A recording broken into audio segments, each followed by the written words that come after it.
दूसरा अंत अंगीय जल बीजाणु। बाह्य अंगीय जल बीजाणु के बारे में हम चर्चा कर चुके हैं और एक एग्जाम्पल कोनिडिया का लेकर के बाय फिगर बाय डायग्राम आरेख के द्वारा आप लोग को समझा दिया गया है, ठीक है ना। और अंत अंगीय अचल बीजाणु का परिभाषा लिखा है। अंत अंगीय अचल बीजाणु कहा जाता है उस प्रकार का अचल बीजाणु जिसका निर्माण बीजाणु कोषों या बीजाणु धानियों में होता है, उसको हम लोग अंत अंगीय अचल बीजाणु कहते हैं। तो अंत अंगीय अचल बीजाणु में एक एग्जाम्पल को लेके चलेंगे जो है स्पोरेंजियोस्पोर्स। क्या है? तो हेडिंग दीजिए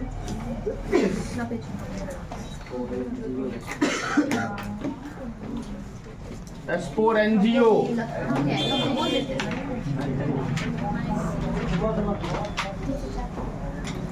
स्पोर्स।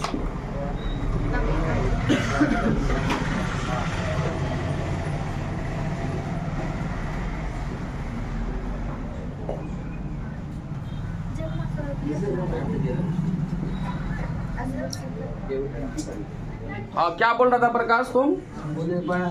हाँ, बाह्य अंगीय अचल बीजाणु एक बार आप लोग सुन लीजिए। उस प्रकार का अचल बीजाणु जिसका निर्माण या विकास जीव के शरीर के बाह्य अंगों पर होता है, बाह्य अंगीय अचल बीजाणु कहलाता है। और बाह्य अंगीय अचल बीजाणु जो है कुछ कवकों में इसका निर्माण होता है, जिसका मैंने नाम लिया था एस्परजिलस, पेनिसिलियम, एल्ब्यूगो। ये सभी कवक हैं और इसमें जो है आपको बाह्य अंगीय अचल बीजाणु का निर्माण होता है। और इन कवकों में अर्थात एस्परजिलस, पेनिसिलियम, एल्ब्यूगो में जो अचल बीजाणु का निर्माण होता है उसको मैंने कोनिडिया नाम दिया था और उसका फिगर भी मैंने ड्रॉ किया था। और कोनिडिया का निर्माण जो है श्रृंखला के रूप में कोनिडियोफोर के ऊपर जो है हुआ था। और वही कोनिडिया क्या होता है, वायु द्वारा एक स्थान से दूसरे स्थान पर चला जाता है और अनुकूल परिस्थिति आने पर वही कोनिडिया अंकुरित करके कवक के नए तंतुओं का निर्माण कर देता है। इतना तक हम बाह्य अंगीय अचल बीजाणु में बताए थे। अंत अंगीय अचल बीजाणु क्या होता है, इसका निर्माण जो है अंत अंगीय अचल बीजाणु का निर्माण जो है बीजाणु कोषों या बीजाणु धानियों में होता है, अर्थात स्पोरेंजिया में होता है। आज हम एक अंत अंगीय अचल बीजाणु स्पोरेंजियोस्पोर्स का एग्जाम्पल ले रहे हैं और देखेंगे किस प्रकार से राइजोपस में, किसमें? राइजोपस में जो है स्पोरेंजियोस्पोर का निर्माण होता है, उसको देखेंगे। तो सबसे पहले हम लोग स्पोरेंजियोस्पोर के बारे में कुछ समझ लें। तो सबसे पहले लिखिए, बताइए तो आप लोग, ये स्पोरेंजियोस्पोर जो है बाह्य अंगीय अचल बीजाणु है कि अंत अंगीय? लिखेंगे यह एक प्रकार का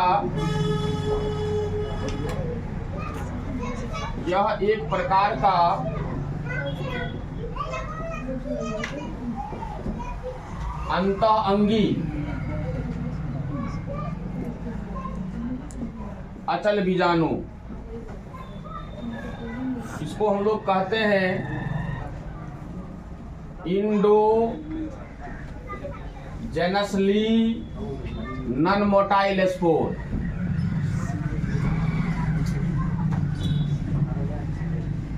नॉन मोटाइल स्पोर।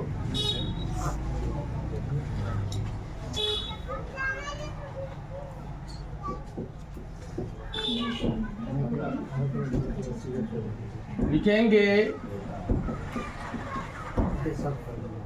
स्पोरेंजियो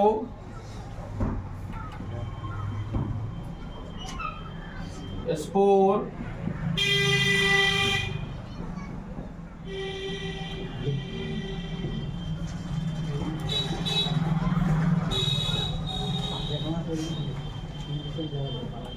का निर्माण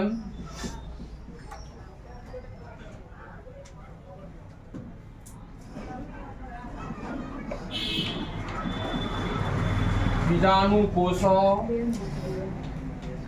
या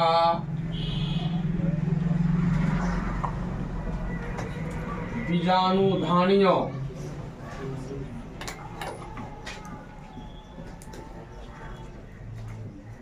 इसको अंग्रेजी में स्पोरेंजिया कहते हैं, में होता है। स्पोरेंजियो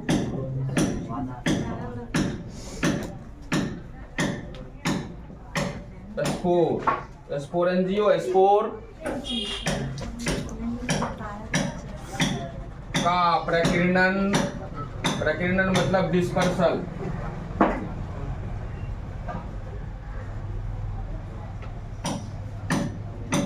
वायु द्वारा होता है।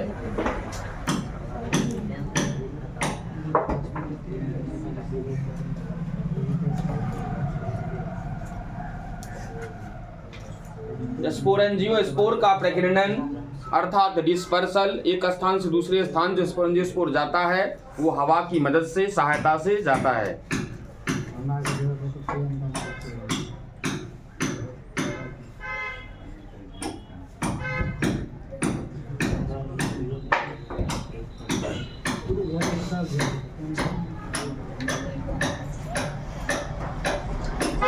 इसके नीचे पुनः एरो साइन दीजिएगा।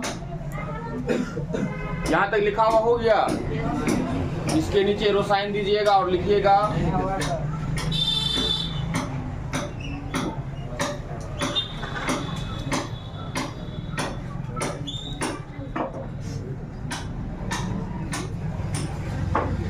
लिखा है, लिखिए स्पोरेंजियो स्पोर, स्पोरेंजियो स्पोर, स्पोरेंजियो स्पोर अनुकूल वातावरण में अंकुरित होकर, स्पोरेंजियो स्पोर अनुकूल वातावरण में अंकुरित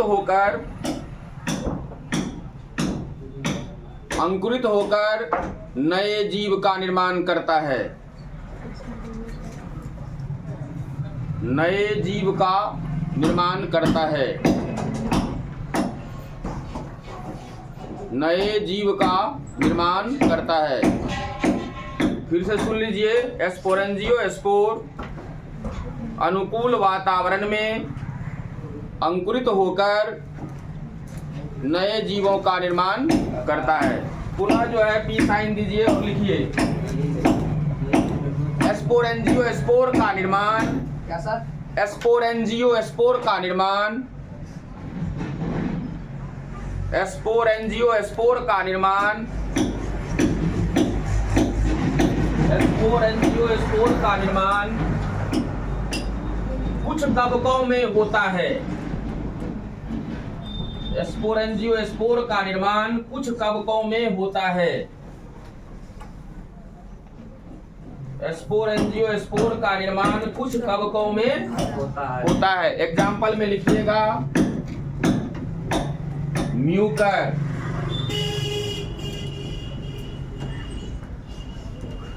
राइजोपस,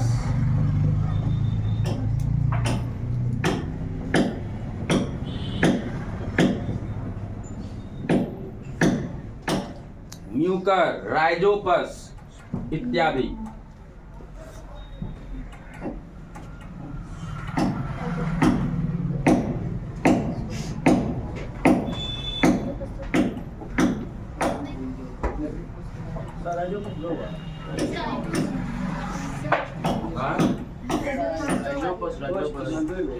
एक मिनट। राइजोपस का अंग्रेजी जो बच्चा लिखना चाह रहा है इसको इस तरह से लिखो, राइजोपस पीटीसी कर। इससे पहले भी राइजोपस का चर्चा हुआ होगा ना? अंग्रेजी लिखा है हमने ना?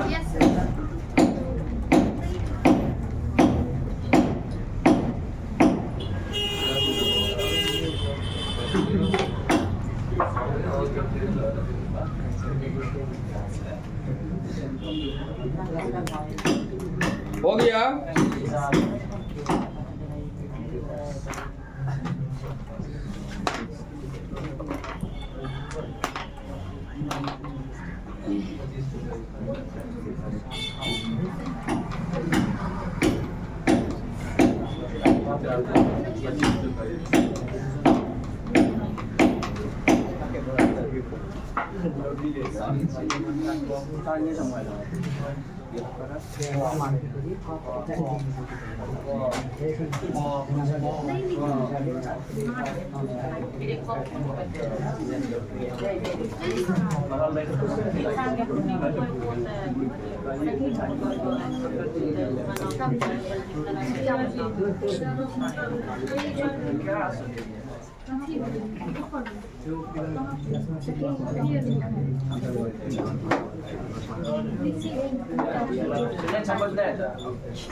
हाँ, columella,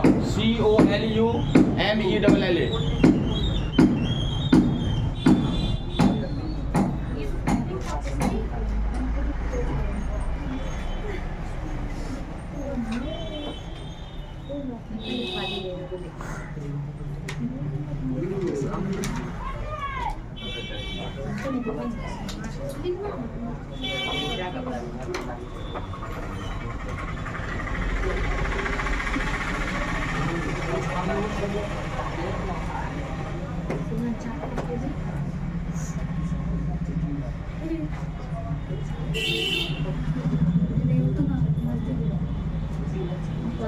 figure showing formation of sporangiospores in Rhizopus. Rhizopus में स्पोरेंजियोस्पोर्स के निर्माण का दिखाया जा रहा चित्र। हाँ, FORMATION फॉर्मेशन।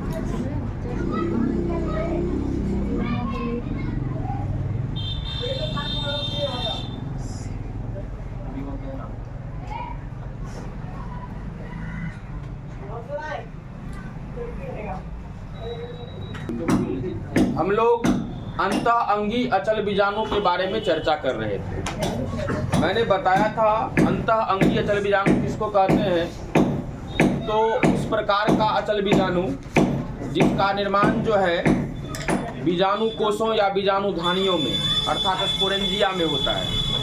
आप यहाँ पर राइजोपस में किस प्रकार से स्पोरेंजियोस्पोर का निर्माण होता है, जो कि एक प्रकार का अंतः अंगी अचल बीजाणु है, इससे पहले लिखा चुके हैं। यहाँ देखिए ये जो है बीजाणु कोष या बीजाणु धानी है, जो एक थैला जैसा रचना दिखाई दे रहा है और इसके अंदर जो है ढेर सारा बीजाणु है। तो यहाँ पर आप लोग बताइए बीजाणु का निर्माण तो हो रहा है, लेकिन थैला के अंदर कि थैला के बाहर? जब थैला के अंदर जो है अचल बीजाणु का निर्माण हो जाए तो उसको हम लोग अंतः अंगी अचल बीजाणु कहते हैं। अच्छा बताइए, तो यहाँ जो अचल बीजाणु अंतः अंगी अचल बीजाणु का निर्माण हो रहा है कौन सा जीव में हो रहा है? राइजोपस में। किसमें हो रहा है? और राइजोपस क्या है तो कहेंगे कवक है। अच्छा बताइए, तो राइजोपस में जो अंतः अंगी अचल बीजाणु का निर्माण हो रहा है उस अंतः अंगी अचल बीजाणु का क्या निर्माण है, क्या नाम है? स्पोरेंजियोस्पोर।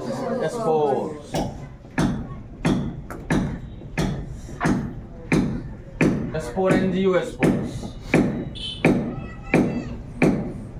तो इस प्रकार से हम लोग अचल बीजाणु को देखे, दो प्रकार का हुआ, बाह्य अंगीय अचल बीजाणु, अंतः अंगीय अचल बीजाणु। तो बाह्य अंगीय अचल बीजाणु का किस प्रकार से निर्माण होता है उसको कोनिडिया को लेकर के एस्परजिलस में जो है किस प्रकार से हुआ तो वो बता दिए। और आज जो है अंतः अंगीय अचल बीजाणु का निर्माण किस प्रकार से राइजोपस में हुआ ये भी बता दिए। इस बोर्ड को थोड़ा क्लीन करो, शांत हो जाइए आप लोग। अलैंगिक प्रजनन जो है कितने विधि से हम लिखाए थे? 6 विधि से। पहला विधि कौन सा था? विखंडन। विखंडन 2 प्रकार का होता है, द्विविखंडन बहुविखंडन। द्विविखंडन किसमें बताए थे? अमीबा में। बहुविखंडन किसमें बताए थे? प्लाज्मोडियम में। दूसरा प्रकार का अलैंगिक प्रजनन कौन सा था? मुकुलन। मुकुलन किसमें बताए थे? ईस्ट में। कोई दिक्कत है? तीसरा प्रकार का अलैंगिक प्रजनन क्या बताए? बीजाणु निर्माण। बीजाणु निर्माण में 2 तरह का बीजाणु का निर्माण होता है, बाह्य अंगी, अंतः अंगी। क्लियर हो गया? अब चौथा प्रकार अलैंगिक प्रजनन जो होता है कौन सा है? खंडन। तो आप लोग चौथा प्रकार देखिए, खंडन।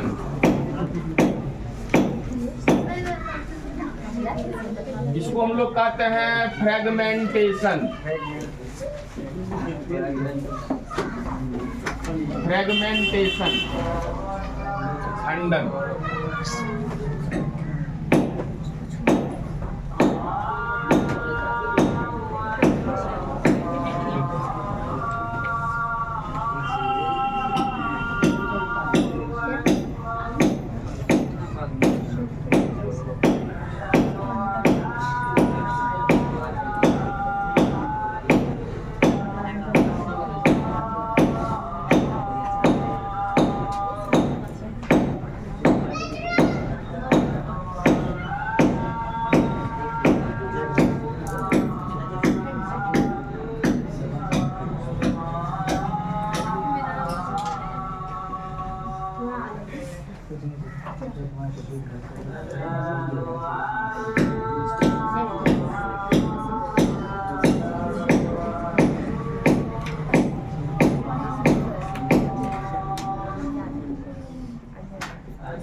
सबसे पहले इस तरह से हम लोग खंडन को परिभाषित कर लेंगे।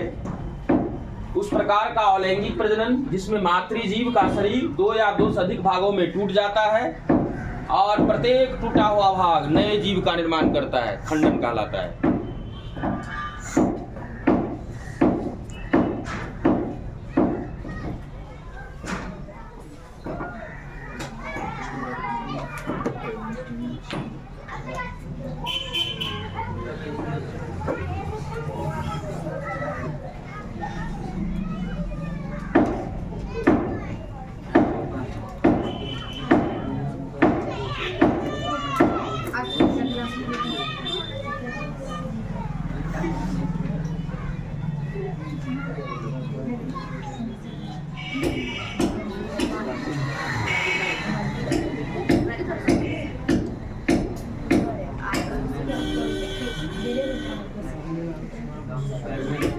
हो गया।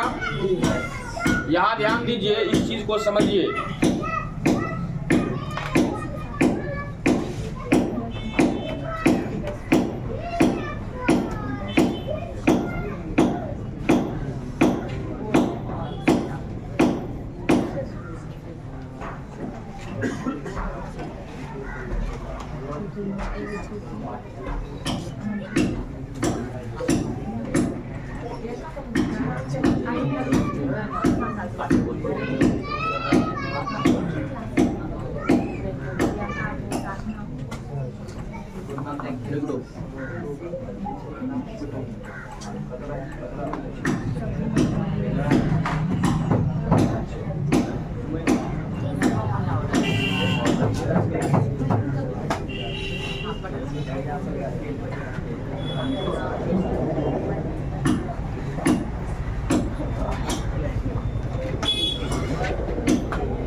तो हम लोग अलैंगिक प्रजनन का चौथा प्रकार पर चर्चा कर रहे हैं। क्या नाम है? खंडन।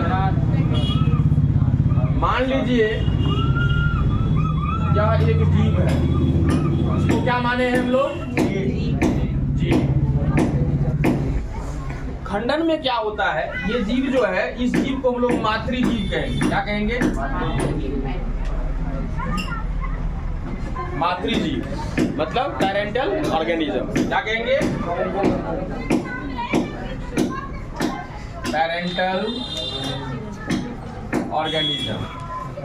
तो यहाँ कह रहा है कि मातृजीव का शरीर जो है 2 या 2 से अधिक भागों में क्या होता है? टूट जाता है। मान लो 1 भाग, 2 भाग, 3 भाग, 4 भाग टूट गया। ये ऊपर वाला भाग, ठीक है ना, नया जीव बना दिया। ये बीच वाला भाग भी नया जीव, ये भाग भी नया जीव, ये भाग भी नया जीव, ये भाग भी नया जीव। तो कहता है कि जब मातृजीव का शरीर 2 या 2 से अधिक भागों में टूट जाता है तो टूटे हुए प्रत्येक भाग से नए जीव का निर्माण होता है। इस प्रकार का अलैंगिक प्रजनन क्या कहलाता है? कोई दिक्कत है? तो इसमें जो है आप लोग स्पायरोगैरा का नाम सुने हैं? स्पायरोगैरा क्या है? तो कहेंगे जीव है। तो यह भी जो है आपको स्पायरोगैरा जो है ग्रीन एल्गी है। क्या है? हाँ, मतलब हरा शैवाल है। और उसमें जो है इस प्रकार का जो है अलैंगिक प्रजनन अर्थात खंडन प्रकार का अलैंगिक प्रजनन होता है। इसके बाद आप लोग यूलोथिक्स का नाम सुने थे? यूलोथिक्स में भी जो है इस प्रकार से जो है क्या होता है? खंडन विधि द्वारा अलैंगिक प्रजनन होता है। हाइड्रा का नाम सुने आप लोग? हाइड्रा में मुकुलन के द्वारा तो होता ही है ना, लेकिन खंडन विधि के द्वारा भी क्या होता है? अलैंगिक प्रजनन होता है। तो सबसे पहले तो हम लोग खंडन को परिभाषित कर लिए। अब इसका एग्जाम्पल नीचे आप लोग लिख लीजिए। Spirogyra, spirogyra, spirogyra, Ulothrix, Ulothrix,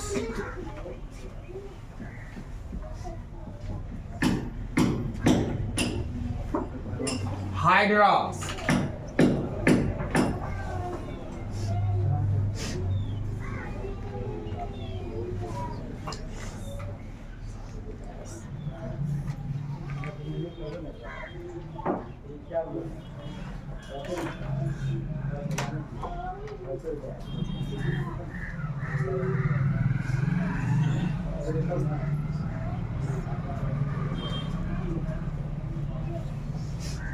हो गया। अगर आप लोग से पूछा जाए कि खंडन विधि से जो अलैंगिक प्रजनन की क्रिया होती है जीवों में कैसे होता है, कहिएगा मातृजीव का शरीर जो होता है 2 या 2 से अधिक भागों में टूट जाता है और टूटा हुआ प्रत्येक भाग क्या करता है, नए जीव का निर्माण कर देता है। इस प्रकार से जो अलैंगिक प्रजनन होता है इसी को हम लोग क्या कहते हैं, खंडन कहते हैं। इसमें होता है स्पायरोगायरा, हाँ एक चीज नोटेबल है, नोट कीजिएगा अलग से पॉइंट जो है, ये मान लीजिए मातृजीव था ना, और मातृजीव जो है कई खंड में बट गया ना,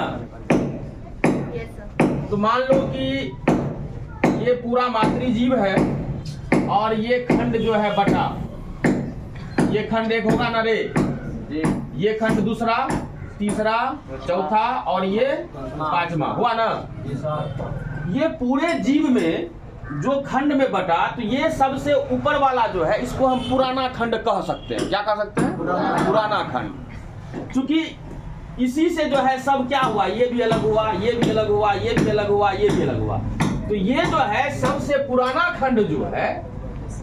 अच्छा बताओ तो, अगर जीव का शरीर जहां से टूटेगा वहां लहरेगा कि नहीं, उसमें लहर क्रिया होगा कि नहीं, नहीं लहरेगा। हम लोग का उंगली कट जाता है तो लहरता है जहां पर कटता है, तो सोचो जहां से टूटेगा जीव का शरीर वहां पर जो है लहर क्रिया उत्पन्न होगा। और आप लोग जानिए लहर क्रिया को हम लोग क्या कहते हैं, वेव एक्शन। क्या कहते हैं, याद रहेगा, लहर क्रिया क्या कहते हैं, वेव एक्शन, वेव एक्शन लहर क्रिया। तो कहा जाता है कि ये जो है जब जीव का, मातृजीव का शरीर कई खंडों में टूट जाता है, तो सबसे पुराना खंड जो जीव का होता है वो लहर क्रिया के कारण उस खंड का जो है मृत्यु या क्षय भी हो सकता है। ये खंड जो लहर के कारण क्या होता है, मर भी सकता है, उसका क्षय भी हो सकता है। कहने का मतलब है अगर ज्यादा लहर नहीं हुआ तो नया जीव बना देगा, और ज्यादा लहर हो गया, वेव एक्शन ज्यादा हो गया तो वो बर्दाश्त नहीं कर पाएगा, टॉलरेट नहीं कर पाएगा, अंतोगत्वा पुराने खंड का क्या होगा, नष्ट हो जाएगा, वो उसका मृत्यु हो जाएगा। कोई दिक्कत तो नीचे में स्टार दे करके लिखिए।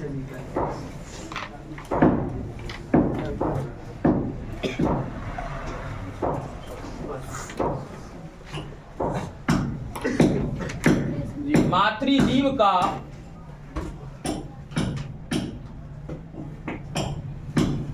सबसे पुराना खंड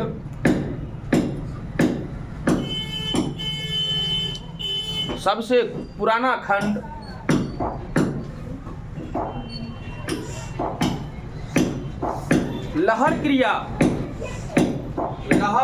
पोस्ट में लिखिएगा wave action, wave action, ACTION। मातृजीव का सबसे पुराना खंड लहर क्रिया के कारण